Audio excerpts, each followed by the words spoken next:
Hey there, welcome back to this video.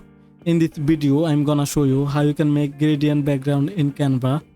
So once you are in canva.com and then open any design.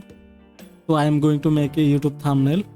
Now on the left panel, go to the elements. Now on the search, here search for gradient. Now go to the graphics. Now here you will see lot of gradient effect. Suppose for example I am going to choose this gradient. Now positioning it and resize. Just make it adjust to the background.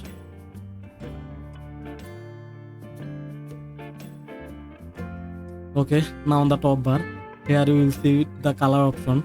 Suppose you want to change this color, just click on this color and then you can choose any of color from here. And then on the second color, just click on the second color and then you can choose the second color like you want. So that's how you can make gradient color in Canva. Hope that this video helped you out. Thanks for watching.